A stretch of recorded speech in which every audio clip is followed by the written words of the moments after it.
Hey guys, what's up? Lightboltjoe here. Today we're going to discuss the 2017 animated feature film, the Lego Batman movie, produced by Phil Lord and Chris Miller, who are the directors of the 2014 The Lego Movie.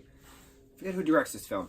Now, when they announced that this film was getting made, I had my reservations because I'm more of a Marvel fan than a DC fan, but I love Tim Burton's Batman films, awesome.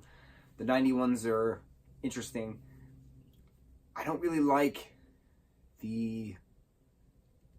Oh God, what's his name? I can't remember his name. The one where Christian Bale, the trilogy that Christian Bale is Batman. I don't like Christian Bale's Batman. It's weird to me. Heath Ledger's Joker is perfect, obviously, but Christian Bale... I'm not a fan of Christian Bale's acting. I'm really not. We'll talk about him at another... I feel like we did talk about him once during the American Psycho one. I'm just not a fan of his acting. Yeah, he's multifaceted and, like, he changes his looks to different personas. I get it, but I don't know. There's just something about him that it just feels like he's doing the same exact character in every single movie. And it just doesn't work for me. I don't know. It's just something about it. I can't... He's talented, but he's not... I don't know. I can't believe what he portrays. I don't know. Anyway, so I was a little nervous when the Lego Batman movie was going to be made. But then Will Arnett came back as Bruce Wayne / Batman, and he voiced Batman in the 2014 Lego Batman movie. So I was like, you know what? This is a Lego movie. They know how to make movies. Warner Brothers knows how to make a Lego movie because of the Lego movie in 2014 was a box office smash and awesome. So I was like, this movie has to be good too. This movie was great. Did not expect it to be as perfect as it actually was. And I remember talking to friends after watching it, and I was like, how is it possible that the Lego Batman movie is by far the best Batman film that has ever been made? It has the most villains in it. It has the most usage of different Bat stories culminating together. Awesome. You have the Justice League. You have all versions of Warner Brothers villains in this Lego Batman movie. So you have the Wicked Witch of the West and her flying monkeys. You have Voldemort and the Dementors. You had the Gremlins. You had Godzilla. You just... No, not Godzilla specifically. Was it Godzilla?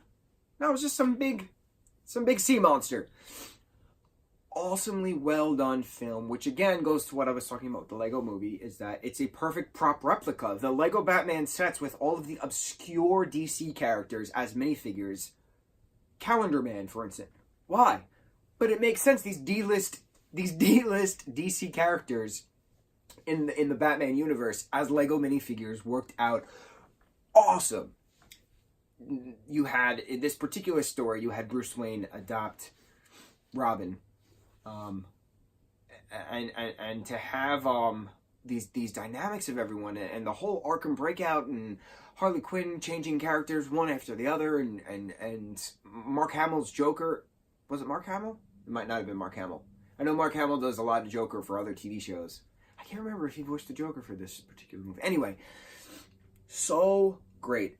I love the adaptation of Scarecrow in this Lego movie. Like, that's what I'm saying. Like, this was so cartoony, but so beautifully executed. It was a well thought out, perfectly written. But again, Phil Lord and Chris Miller produced it. So, of course it makes sense. Of course it's an awesome film. How could it not be? I was so excited to see this. And I'm so happy that Warner Brothers has this amazing franchise for many years to come. We have 2014's Lego movie, 2017's Lego Batman movie, 2017's the Ninjago movie, 2019's the Lego Movie Part 2, and then eventually to be announced. I mean, it's announced. I don't know when it's coming out, but it's like the 100 billion brick race, or it's another Lego movie, but it's about racing cars. I can't remember the name of it. Then you also have the Unikitty TV show on Cartoon Network. Who would have thought? Who would have thought? I need to know who actually pitched this to Warner Brothers. I want to know. Was it Phil Lord and Chris Miller? And they just sat down one day to the head of Warner Brothers and they were like, all right, listen. Legos, but in a movie. I want to see the pitch. I want to know who pitched it and how they pitched it, because genius. I need to personally shake their hand. Male, female. It does not matter who it is. The person is a genius. They are a genius.